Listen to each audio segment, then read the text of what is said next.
Good afternoon, good morning, good evening, wherever you are. I'm delighted to welcome you to this workshop as part of the Ecumenical Advocacy Days 2021.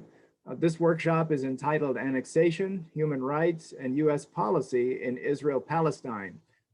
So we're delighted to have you, and just want to express appreciation for your taking the time during this busy schedule to join us to hear these two inspiring speakers. My name is Peter McCary, and I serve the Christian Church Disciples of Christ and United Church of Christ as executive for the Middle East and Europe. I also serve on the board of directors of Churches for Middle East Peace, representing our two churches, and serve as a co-convener for the Faith Forum for Middle East Policy. And want to welcome also and thank my co-convener for this workshop, Kyle Christofolo, who is serving with Churches for Middle East Peace as the Senior Director of Advocacy and Government Relations. So thank you on behalf of Churches for Middle East Peace and on the Faith Forum for being with us this afternoon. We have two excellent speakers before us today, Ramzi Zenaniri, who will speak to us from Jerusalem, and Zaha Hassan, who will come to us from the US. And each one will share a unique perspective on the questions before us, and I'll introduce them in a moment. Each presenter will have about 10 or 15 minutes to share their thoughts and presentation. And while we're doing so, if you have questions, please be sure to enter those in the Q&A box in your screen. And after the presentations, we will have an opportunity to engage those questions. Kyle will moderate the question and answer, and will also share a little bit of background on the advocacy initiatives that are being undertaken in DC ecumenically these days. So without further ado, let me introduce both speakers and then turn to Ramzi to begin. Ramzi Zenaniri is the executive director for the International Christian Committee and is based in Jerusalem. The International Christian Committee is how the Department of Service for Palestinian Refugees of the Middle East Council of Churches is registered there. And he has been in that role for many years. He has also served as a member of the Arab Orthodox Executive Committee in Palestine, and is a member of the local reference group for the Ecumenical Accompaniment Program in Palestine and Israel, and many of our churches are involved in that. He is a member of the International Reference Group for the Global Ecumenical Water Network, and is a member of the Water, Sanitation, and Hygiene Cluster in Palestine. He has served on the executive committee as a delegate with the United Church of Canada, and also on the ACT Alliance governing board member, as a board member representing the Middle East, and is a member of the Higher Presidential Committee of Churches Affairs in Palestine. Welcome, Ramzi. We're delighted to have you and know that it is late in the evening for you in Jerusalem. It's also a privilege to welcome Zaha Hassan, who is a human rights lawyer and visiting fellow at the Carnegie Endowment for International Peace. Her research focuses on Palestine-Israel peace, the use of international legal mechanisms by political movements, and US foreign policy in the region. Previously, she was the coordinator and legal advisor to the Palestinian negotiating team during Palestine's bid for UN membership, and was a member of the Palestinian delegation to the quartet-sponsored exploratory talks between 2011 and 2012. She most recently is a co-author of a report that has just been released called Breaking the Israel-Palestine Status Quo, published by the Carnegie Endowment for International Peace, and she'll be sharing more about that during her presentation. So first of all, welcome Ramzi and welcome Zaha. Ramzi, the floor is yours. Thank you, Brother Peter. Ladies and gentlemen, brothers and sisters, thank you for this opportunity and the honor bestowed upon me to address this gathering. I'm sharing with you our pains and concerns without losing hope for a better future for all in the region. I am a proud, deeply rooted Jerusalemite and a father to three boys and one daughter, a grandfather to two lovely granddaughters, and a very hyper grandson named Ramsey as well. First of all, I would like to say Christ is risen. Indeed, he is risen. Let us rejoice. In Jerusalem and the whole world, Jesus is risen. Jesus conquered death and sin, resurrected to a new life. Jesus is God's word who became flesh. With Jesus and through him, humankind rose to a new life. Paul the apostle said, when Christ, who is your life, appears, then you also will appear with him in glory. With Jesus, human beings became capable of conquering death and sin, war, hatred, and dispute. Human beings became capable of love, capable of rendering their relations with all their brothers and sisters, a relationship of love instead of war, dispute, and hatred. This was quoted from Kairos, Palestine, Easter Alert 2021, and I'm quoting Patriarch Emeritus Michel Sabah. Now, as we share this message of hope and renewal, we remain agonized by the historic injustices for the lack of justice in the beacon city of love, peace, and justice. Palestinians will never forget the 73 years of agonizing Nakba, passed from generation to another, and military occupation of Gaza and the West Bank since 1967.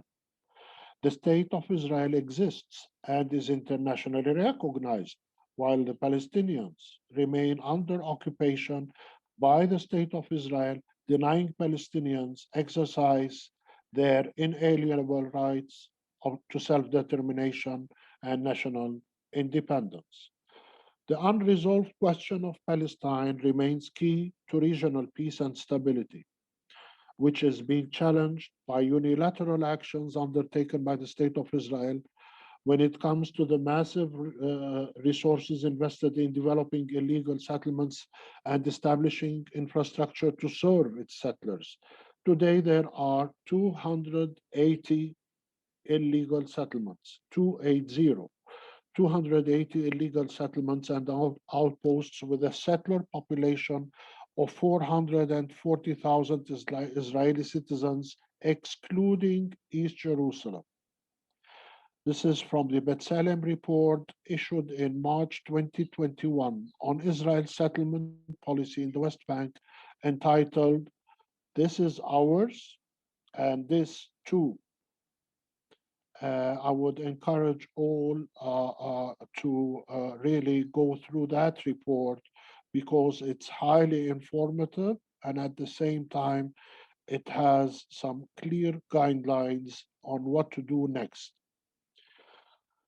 This report, it covers the number of settlements, outposts, and their population, the economic benefits and incentives for settlements and settlers, maps, and impact on the West Bank population, land, and resources.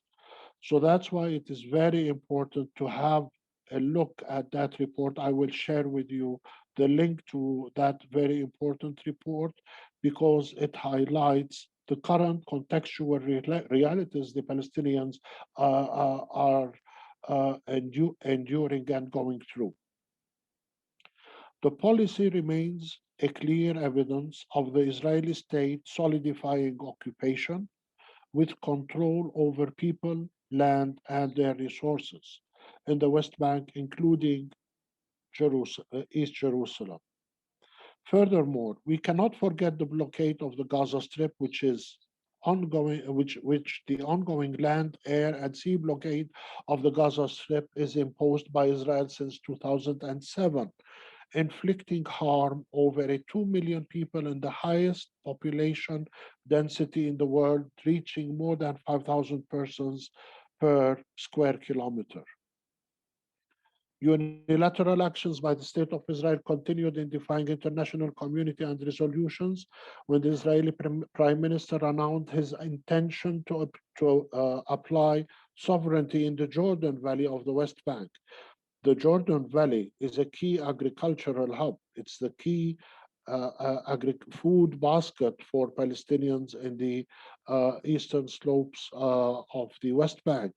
It comprises of 30% of the West Bank space area. 87% is classified as Zone C as per Oslo Agreement.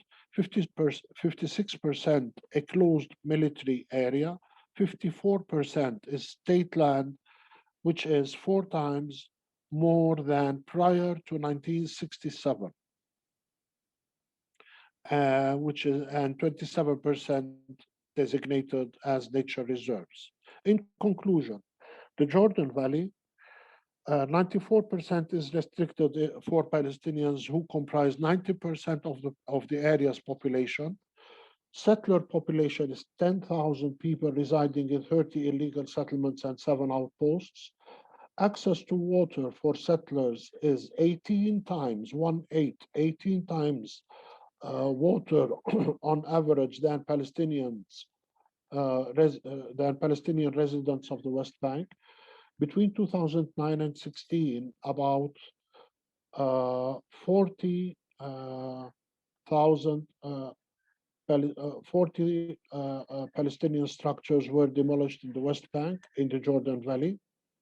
2077 structures were demolished. 3,270 people lost their homes. 6,850 were impacted by demolition of their water structures.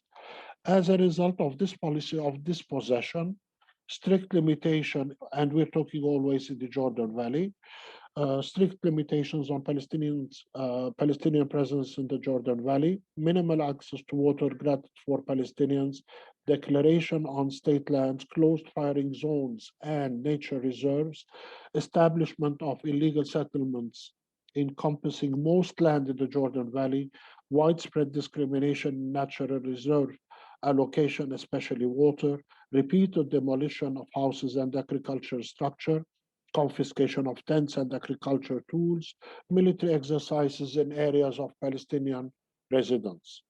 So the Jordan Valley is the largest land reserve in the West Bank, and any future political agreement depends on the development of a Palestinian state. Only a total shift regarding Palestinians' ability to live, build, and to work on the Jordan Valley land will make this development possible. Another unilateral violation is the unilateral annexation of East Jerusalem, which is the holy site for the 3 monotheistic religions, Judaism, Christianity, and Islam, whereby in the name of religion, the 3 faiths have equal rights to live on this land. However, this right does not justify violence by any party to gain acknowledgement for their political right to the city. The State of Israel claims respecting freedom of worship and religion, and yet it imposes strict access measures to worshippers from other faiths into Jerusalem, with a permit system in place giving access to some members of the family, denying others the possibility of accessibility, and therefore the family will not be able to go simply because they will not leave either their children or their father or mother at home. So it is bound by a very strict permit system accessibility measure. Israel's state policy in settlements, annexation, dispossession of the Jordan Valley remains unilateral, illegal, and defying the international community and UN resolutions. It is the logic, might is right, being exercised. while Palestinians opt for the logic of right is might and peaceful resistance. We remain steadfast, resilient, and will continue to do so. There is no way that Palestinians will be uprooted again, and we have hope that with tolerance that one day we shall overcome. Israel can have recognition from all Arab states. I'm talking about the political regime, not the people of the Arab states. But this is not peace. It remains as fragile as these regimes are, since they may have relationships with the Gulf, who remain highly abusive of civic rights, but they will never have occupation with peace with their immediate neighbor, the Palestinians. The only chance for peace is ending occupation, and Palestinians have the opportunity to exercise their internationally recognized right in self-determination and sovereignty. Along this contextual brief and realities that we are performing, we as an organization, which is, as presented by Peter, thank you, we are the only ecumenical church, we are the only ecumenical faith-based organization based in Jerusalem. We are the service arm of the churches. We have been founded since 1953, accompanying the Palestinians, trying to relieve and develop as much as we can. For example, within the contextual challenges that we are facing, and I have highlighted earlier, we have worked since 2019 until 2021. We have concluded 21 kilometers of agricultural roads, enabling access to at least 4,000 farmers to improve their land, to have access to their land, on one hand, improving their economic conditions, and on the other hand, denying or preventing the possibility of confiscation. We have developed 2 artesian wells, in addition to 18 water cisterns. We have worked with 6 women cooperatives, and we have the component of advocacy at the same time to reach out to our local community, because the advocacy component is mostly engaging on the right-based approach, and this is where we are working mostly internally rather than externally with our constituencies, with our stakeholders at the local level. This is a brief of and highlight of the contextual challenges, and at the same time, along the lines of these contextual challenges, what do we do in order to relieve our stakeholders some of the problems they are facing and encountering on daily basis as a result of these injustices inflicted upon them. Thank you.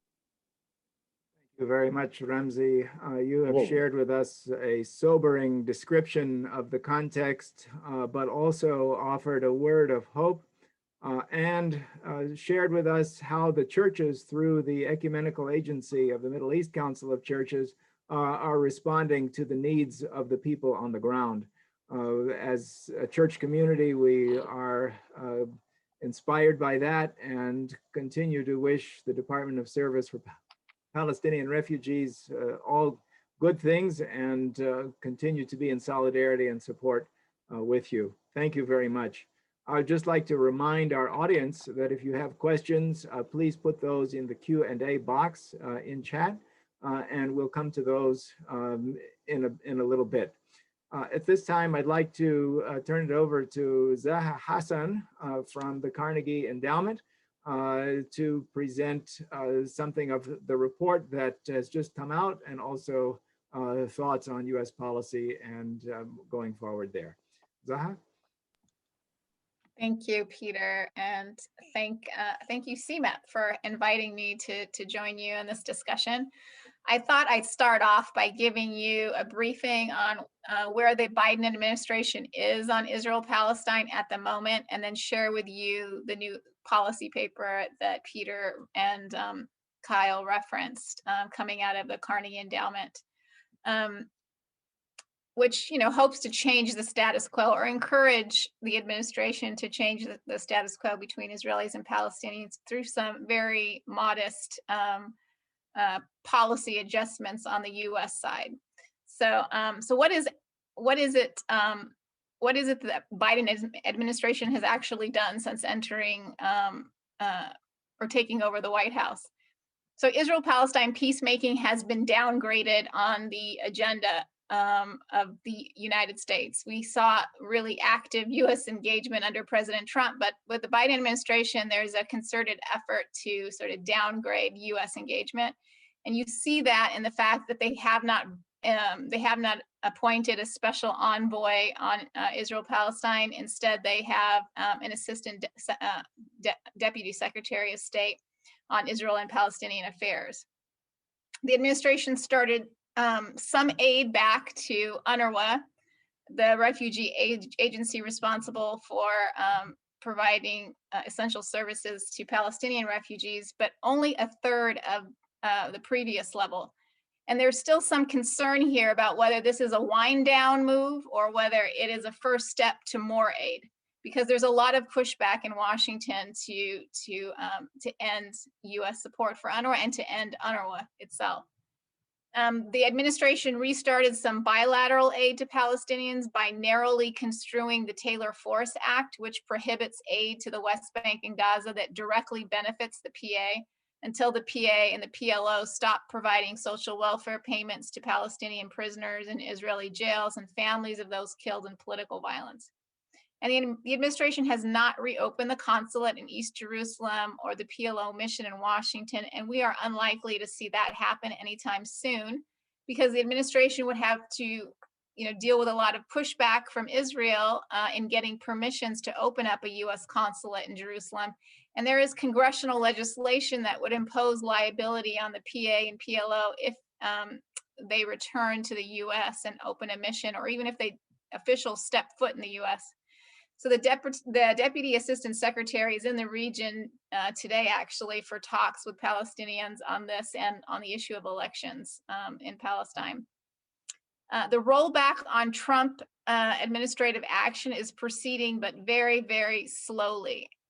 Things like the word occupied, it's reappeared in State Department reports, and the word Palestinians is again being used to talk about the Arab residents of East Jerusalem.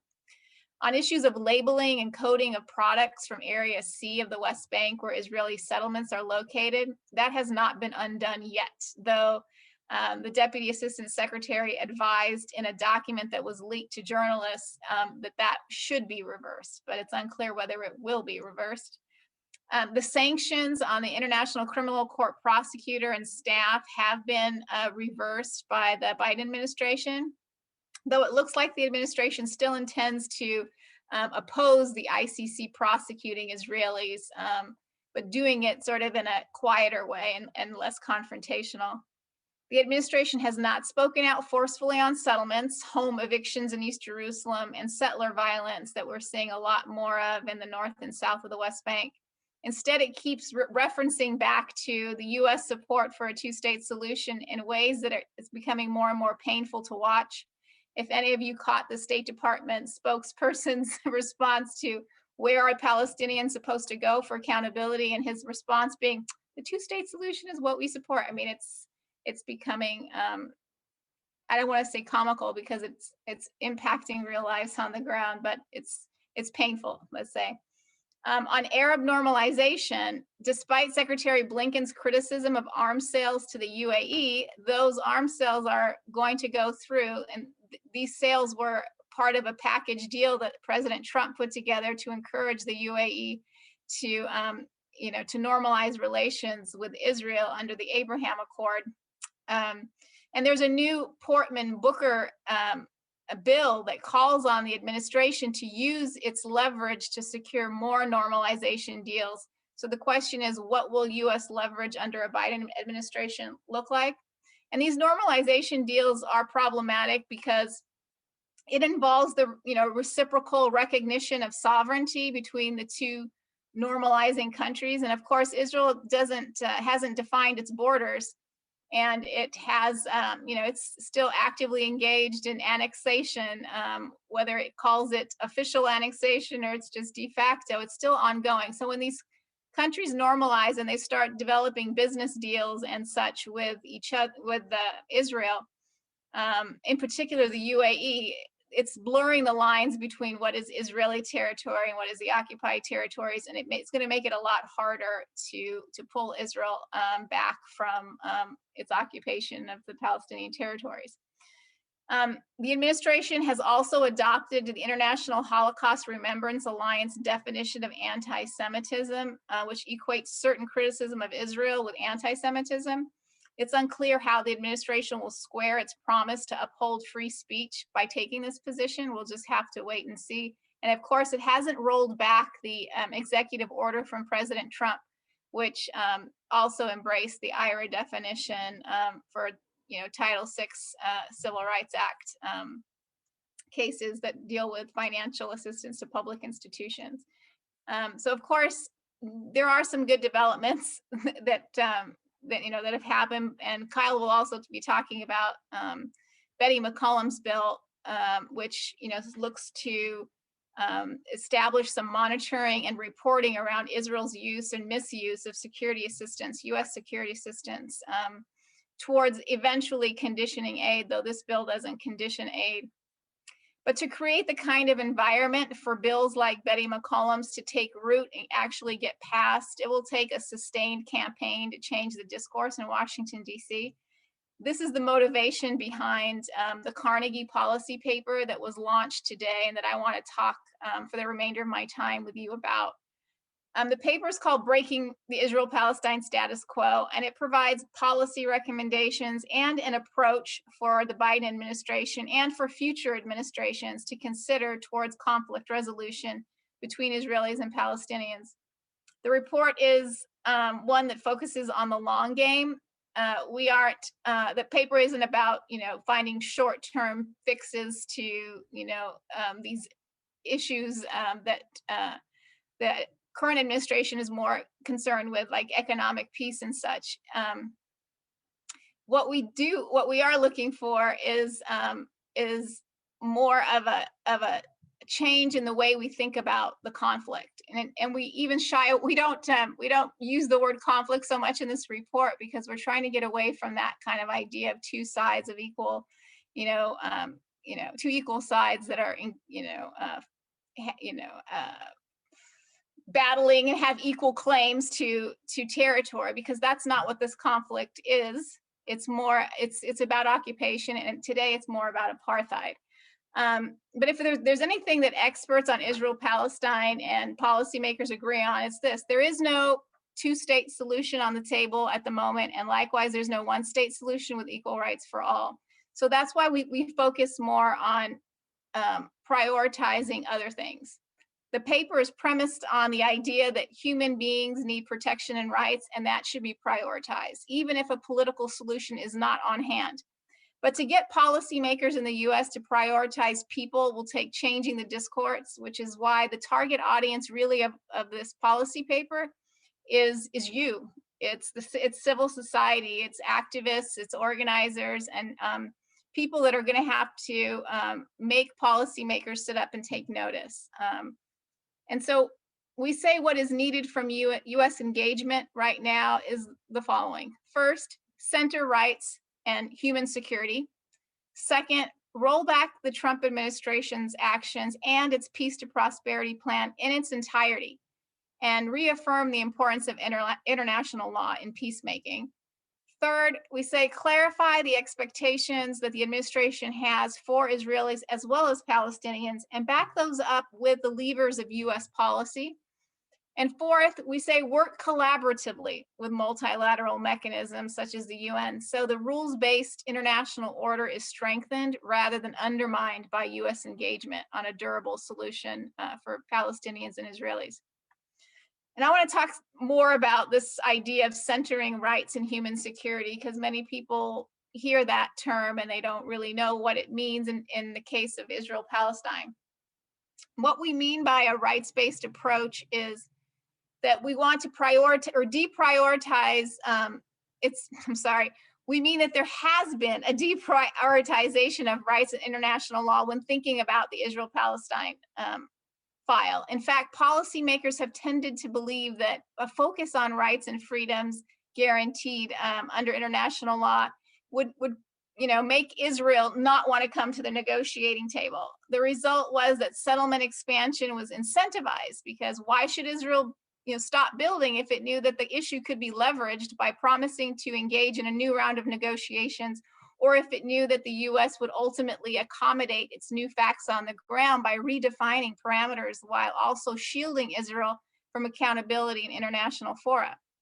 But when we talk about centering rights, it isn't only the rights of Palestinians vis-a-vis Israel, the occupying power. It's also about rights Israelis and Palestinians have vis-a-vis their own governments and their own representative bodies. The warped incentive structure I just mentioned also impacts Israeli governance and empowers ultra-nationalist parties. The trend lines in Israel are in the direction of greater authoritarianism and denial of civil liberties and equal protection. The resurgence of parties advocating for Jewish supremacy have been mainstreamed.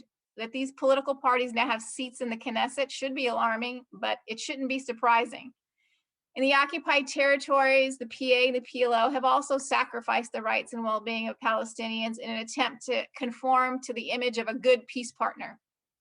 The Palestinian leadership has prioritized the peace process over working to strengthen the political and social cohesion of Palestinian society. PA has also played to international donors and been led by donor support for state building under occupation, rather than working to promote sustainable development or ways to support Palestinian families trying to stay in their homes and on their land. To please donors and wanting to maintain power, the ruling party Fatah sacrificed nascent Palestinian democracy rather than seeking ways to make political space for factions in opposition to it, based on a commitment to respect norms rather than on agreements with Israel that Israel itself isn't committed to. So what happens when we center rights? Do we all of a sudden get a peace agreement and a two-state solution or a one-state solution with equal rights for all? Of course not. And we don't say that. We don't assume that, and we aren't so naive to believe that. But what centering rights does do is it changes the political calculations of the parties, so that over time, they are encouraged to recalibrate their actions vis-a-vis each other and vis-a-vis their own constituencies. And when that starts happening, we have a much better chance of creating an environment that's conducive for meaningful negotiations that can produce a durable solution. So I want to be clear, though, about what we don't say in the paper, because I know that this is where we will be misinterpreted and our recommendations will be taken out of context. So first, we do not call for an end to the two-state solution, and we don't call for a one-state solution with equal rights for all. We don't advocate any solution. In fact, we only say that the US should make clear to Israel, its close ally, and to whom it provides considerable material support, that as Israel continues to foreclose a two-state solution, that the US will only support an outcome that ensures equal rights for all those living under Israel's control and jurisdiction. It will not accept a separate and unequal treatment that privileges one group over another based on their ethno-religious identity. And we don't call for more US engagement. In fact, we call for less, but smarter engagement.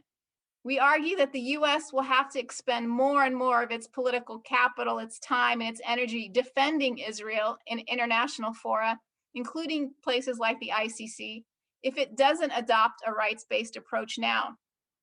And we don't call for the US to be an arbiter between Israelis and Palestinians. We simply call for the US to recalibrate its own policies and how it uses the levers of its influence with the parties.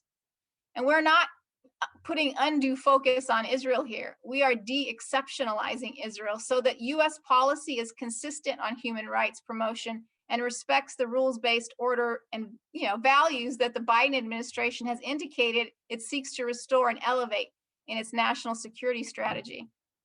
And we reject the idea that a rights-based approach undermines US interests in the region.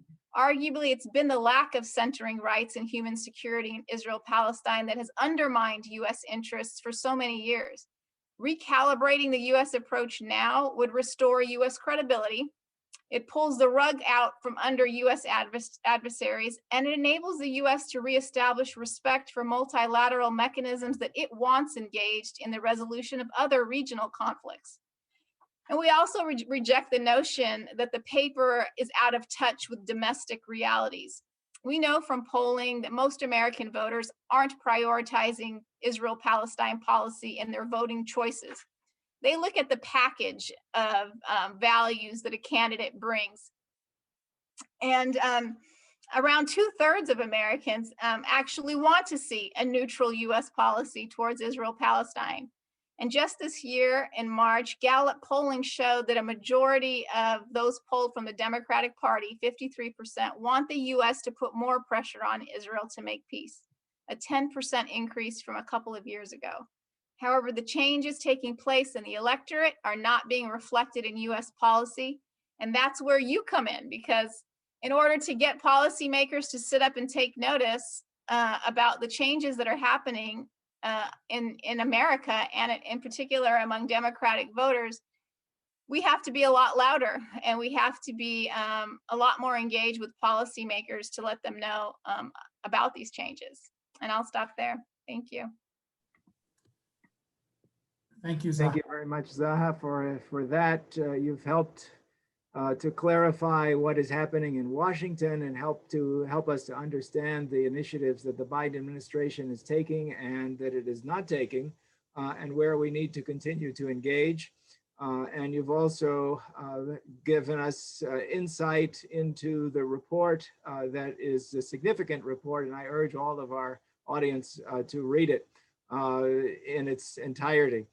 Because it gives an important perspective and makes important recommendations for us as well. Rights-based approach is something that the churches are also engaged with, so this will be helpful for the churches and our members as we continue to engage this critical issue.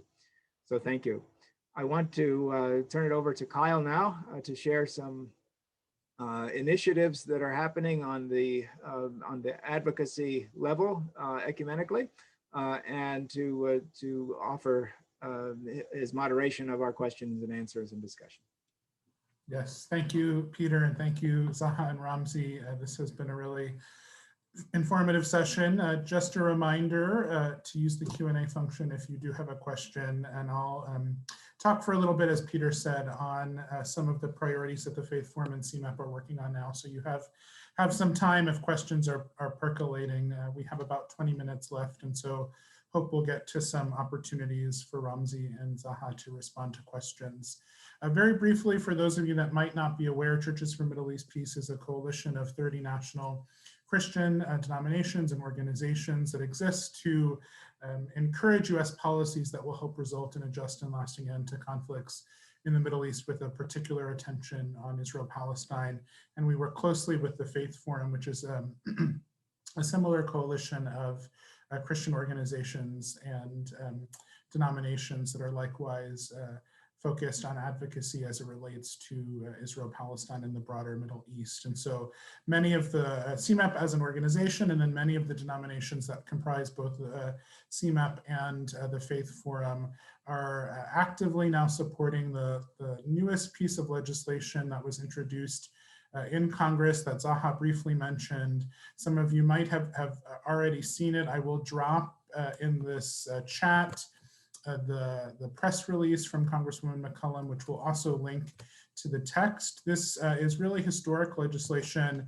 As Zaha said, it would not condition or restrict US aid, but would require that there would be some reporting and transparency on how US funds toward Israel are used, specifically in 3 areas, to hopefully show that they would not be used to advance these practices.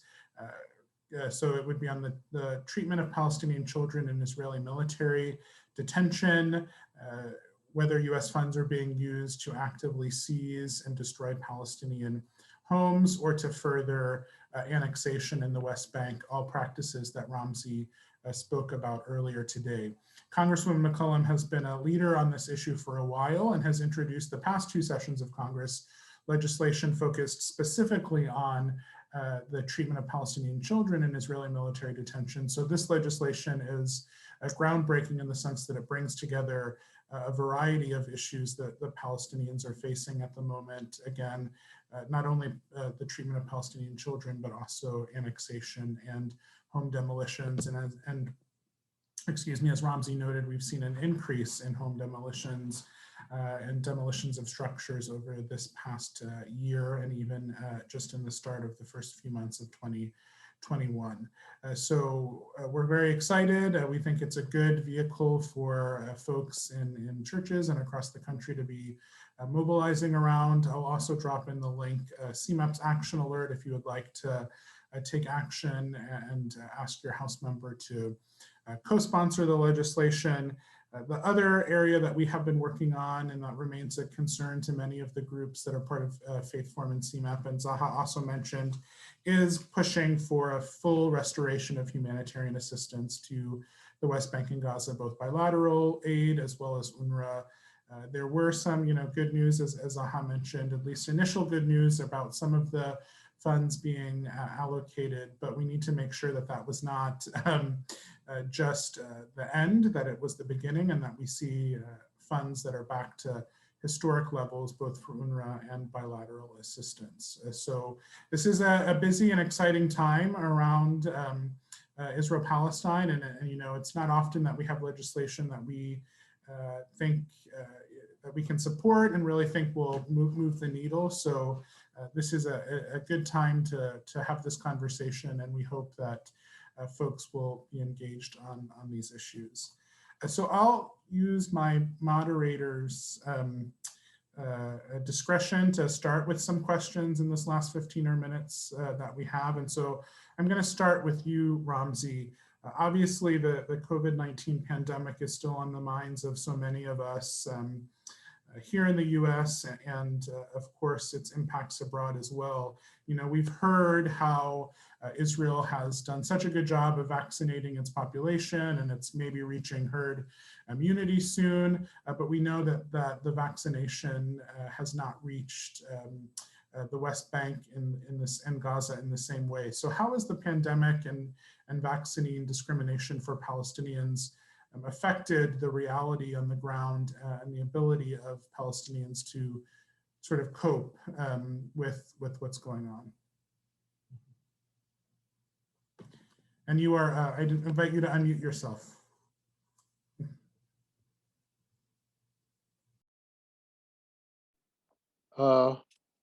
Yes. Basically, the vaccination in the West Bank just got through only a couple of weeks ago, and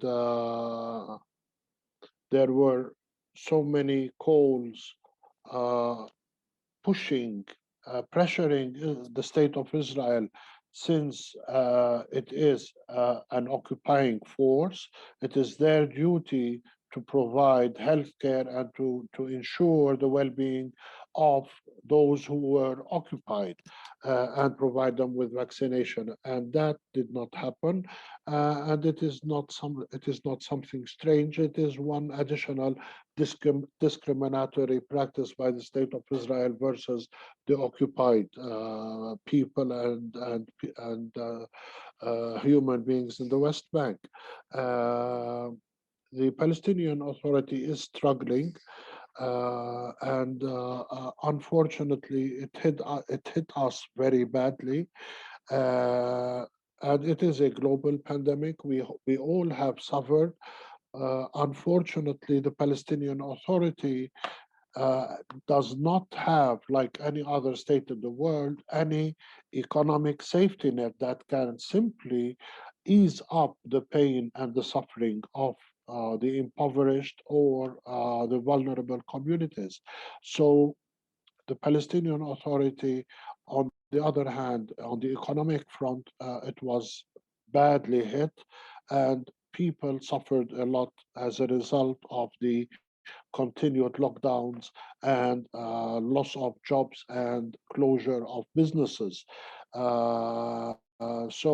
This is simply to add insult to injury. I mean, people have suffered the occupation and the ramification of the occupation and the ramification of COVID-19 impacting people. So this is the situation where it is as yet, but in terms of percentages there, what I know is that the Palestinian Authority managed to at least get through to the elderly, and now they are going into the younger generations. Whilst in the state of Israel, almost a good 70% of its population have been vaccinated and they are in good shape. And life has returned almost to normal. They have lifted wearing the masks in public spaces. So that is a clear indicator on where do things stand. Thank you. So Zaha, one of the notes in the Carnegie report is that the U.S. support for normalization should serve to promote rather than come at the expense of Israeli-Palestinian peacemaking.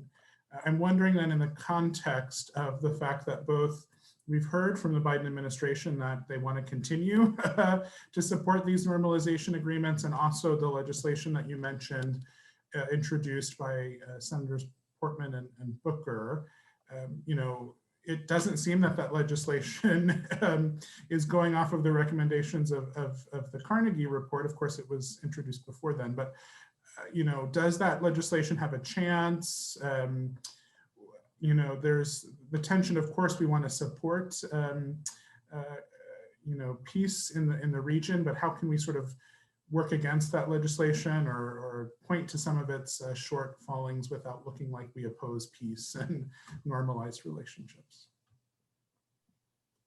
Yeah, thanks. That's a great question. I mean, you know, it's not that we oppose, you know, normalizing relations and peace breaking out in the Middle East, right? But this isn't really about people-to-people level peace. Because you know, the Middle East and Arab public opinion prioritizes Palestinian rights very high. I mean, it's always 1, 2, or 3, you know, on the list.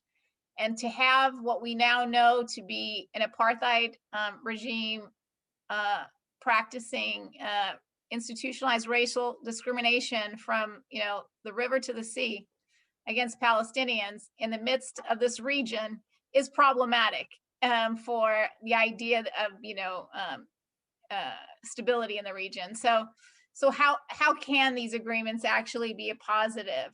You know, in the past, you know, when Israel signed peace agreements with Egypt and Jordan, in those agreements were specific language concerning Palestinian territorial claims, Palestinian refugee rights, these kinds of things.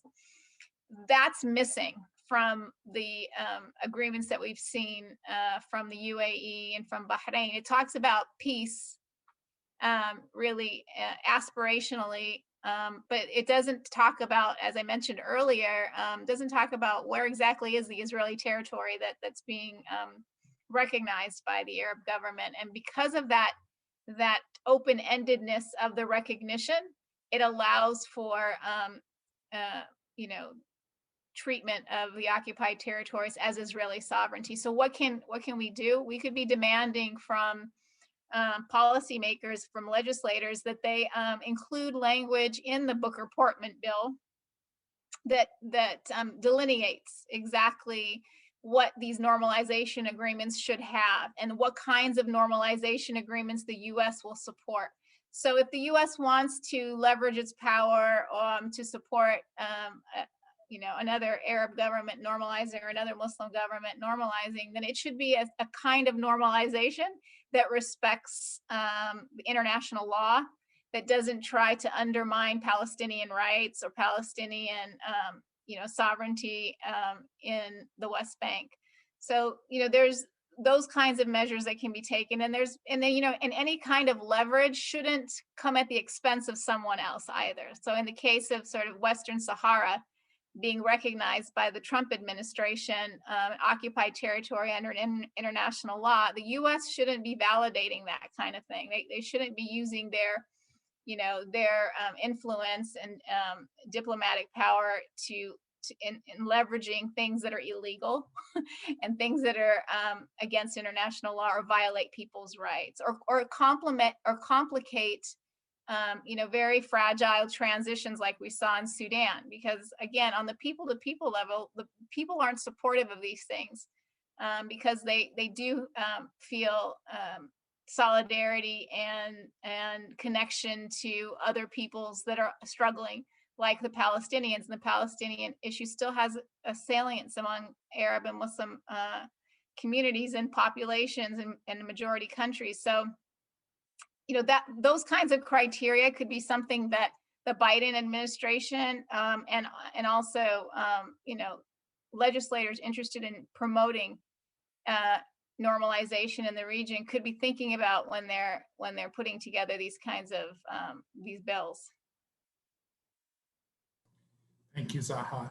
So we're nearing the end of our time. I think I'm going to ask one more question to each of you, and then maybe you can also use that for some concluding remarks if you have any specifically. So, you know, Ramzi, obviously we heard a lot from Zaha in the Carnegie report of the recommendations for the US government and the Biden administration and Congress. But I'm curious what, you know, from on the ground, from a partner in Palestine in the West Bank, what is your message to this Biden administration and the US Congress of what they can do to help bring about peace in the region?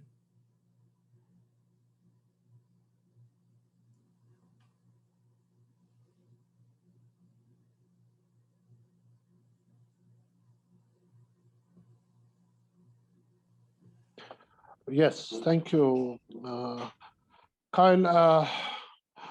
We still are suffering from Trump's administration, very peculiar actions, defying international community on one hand, and at the same time disregarding UN resolutions, and simply attempting to consolidate the Palestinian question by delegitimizing the right of return or bringing it to zero. Jerusalem, he recognized Jerusalem as being the state of, as being the capital of the state of Israel and the move of the embassy. And settlements issue, he didn't have much of it, and he was highly supportive. So the Palestinians are really very disappointed. Rolling back, as I have heard from Sister Zaha, rolling back from those decisions is nothing but a start, a kickoff to show good intentions on behalf of the new Trump administration, trying to say, okay, we are going to be a fair broker, because they have proved themselves not to be a fair broker throughout Trump's administration. And therefore, all Palestinians, even President Abbas mentioned that no more the United States is a fair broker of any future peace talks. And that's why he shifted towards other areas of power.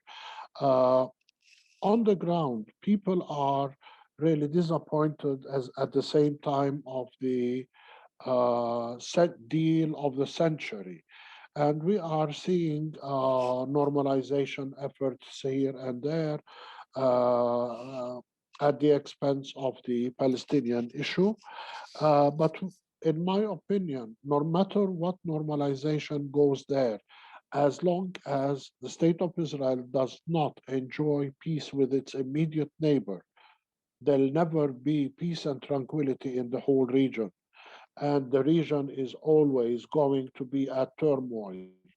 But bearing in mind that we are witnessing polarization nowadays in both societies, be it the Israeli society, we are seeing a very strong polarization, far right polarization, and we will, as long as these normalization efforts go on, and the talks of the deal of the century comes back to the fore, I'm sure there will be another wave of radicalization on the Palestinian front.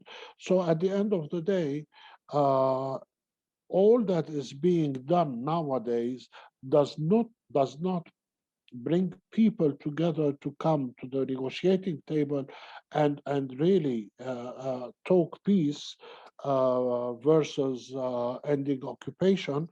They are more on the polarization approach, and I don't see but a gloomy picture, to tell you honestly. Thank you, Ramzi. So just in this last couple of minutes, Zaha, if you have any final remarks, I know the report has not even been out for 24 hours yet, but any initial sort of responses that you're receiving, as well as, if there are suggestions for how folks tuning into this webinar can use it within their own communities and get it to the people that who represent them that should be viewing it. Thanks, Kyle. Yes, CMEP and the Faith Forum were the first ones I came to after launching the papers, just so you know. Yeah, there, what I presented earlier was sort of the 10,000 foot level view of the paper, but there's really some tangible policy prescriptions that this administration can adopt, that members of Congress can support, and that civil society organizations, faith groups can start pushing their representatives to take seriously and to start moving on. And those more tangible asks are things that help you to then start a conversation with your elected official, to get them rethinking the way that they understand the conflict. Again, I use conflict, and I'm trying to avoid it because I think it's a misnomer in this case. But we have to change the way people think, and in order to get to those big picture items like centering rights and talking about international law and in peacemaking, which there has been a deliberate effort to take out rules and a normative framework when talking about Israel-Palestine. So in order to get to that point where we can really start pushing on that level and change the way people are thinking about Israelis and Palestinians and what's going on there, we can start with these tangible asks that are things that this administration could do. And if it had the political will, and it will only have the political will if there's mobilization and civil society organizers behind it. Thank you. Well, I think you have your charge, both from Zaha and Ramzi. Once again, just thank you so much for the two of you taking your time to speak with us today. And we do, as Peter said, really commend the report to your attention and hope that it can be a launching pad for conversations, as you just mentioned, Zaha. So on behalf of Peter Macari, the Faith Forum CMAP, we are grateful that you joined us today. I hope that you were able to capture what was in the chat, and please reach out to CMAP at any time, and we can connect you to the folks that were on this webinar today. So thank you again. I don't know, Peter, if you have any final remarks you'd like to say. Just want to add words of thanks to Ramzi and to Zaha for their very helpful perspectives, and for giving us not only guidance in our advocacy, but also a word of hope. So we're grateful to you both.